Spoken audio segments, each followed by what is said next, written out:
Hello guys, back again, and this is something that's tied to tech, but tied to kind of gaming, at least future gaming, even though Facebook has bought the company, it's kind of tied into the story. Anyway, so, Virtuix Omni virtual reality treadmill is set to be released, shipped out on September. The units are going for, or these things are going for $499 on the Omni website. Now, here's the catch. $500 for a treadmill, you're saying that is a lot of money. It's virtual reality. You say that's kind of cool. Here's the catch. You're not just spending $499 for this treadmill. Because whoever purchased the treadmill will also need to buy either an Oculus Rift or a PC controller needed to use it separately. And by the way, the $499 does not include shipping. You paid $499 and you have that. How big this thing is, I don't want to know what shipping is, but there you go. So here's the thing. The Virtuix Omni virtual reality treadmill supports multi-directional movement with, of course, virtual reality support, obviously. Players are like kind of supported on this treadmill via a back harness and a pair of shoes. So, they're not like, hey, go on it and hope you don't kill yourself flying around in virtual reality while you're doing it. And all this is kind of like, this is all hooked up to tracking software that allows the player basically to move through the game, obviously. So it is interesting they're doing this. Now, how this happened was basically pre-orders opened for the Virtual Omni last August, and at the time it was stated to ship for March 2014, which of course did not happen. And the hardware was crowdfunded through Kickstarter last year when it surpassed its goal of $150,000. It actually pulled in $1.1 million. Again, this is kind of cool. A virtual reality treadmill is kind of a cool thing. If you have the room for it, and if you're like, you know what, I have money, I want to try a new way to get in shape, or whatever. Here it is. This thing, $500. Of course, most likely you have to get a PC controller because again, nobody knows when the Oculus Rift is coming out. Now, especially if Facebook's got it, who knows when it's coming out? But when it does come out, this thing can support it. So there you go. I think ultimately, when someone builds something like this, the problem when you build something like this that later on down the road, you may have to upgrade it, right? What I mean by that is, with all the virtual reality headsets coming out there, remember that Nintendo might be making one. Who knows if that's true or not?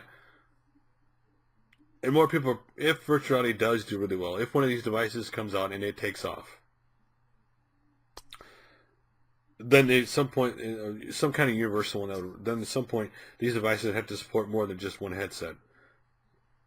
So, but for now, obviously, the Oculus Rift is the big one. I understand why they did that, or a PC controller. Kind of trying to like, okay, if this doesn't come out anytime soon, you could still use it, because obviously they're releasing this before the Oculus Rift is actually released.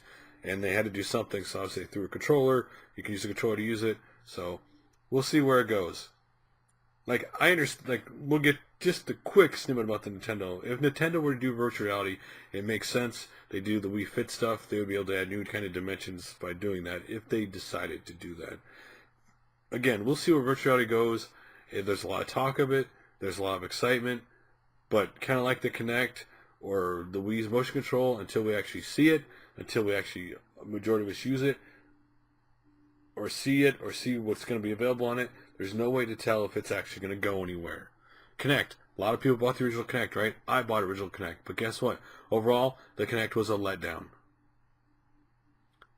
A lot of the games were clunky. They didn't work very well. They were making just mini games for it. The Kinect had so much promise. More than just being a voice control box on your TV. That basically it ended up turning into a voice control box for your Xbox. So I could tell Netflix next. And that wasn't what it should have been. Anyway. So what do you think about this Virtual Omni treadmill, reality treadmill? I think it's cool that it's kind of like one of those cool things that's being made. Kind of one of those cool things that, you know what, if you're a person who wants to try something new, it's cool. I always like cool things being made, or new things being made that try something different. Again, this thing was funded well over the Kickstarter they needed.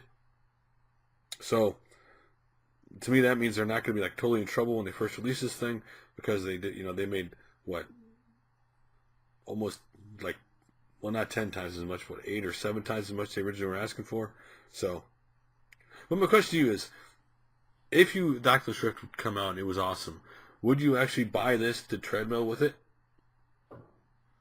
Or would you rather just use the original treadmill? Again, to me, this is kind of cool. If I was somebody who had if I was sitting around all day, like if I were somebody who made I don't know, YouTube videos all day, or they had some business where they make a lot of money, they don't have to work, and they sit home all day, and you have room and you have nothing to do, this would be an option if you had money, right? And had the space. But for most people with limited space, money, I don't know how much this is an actual option.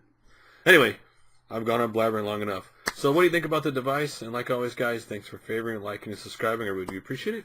And I'll talk to you guys later.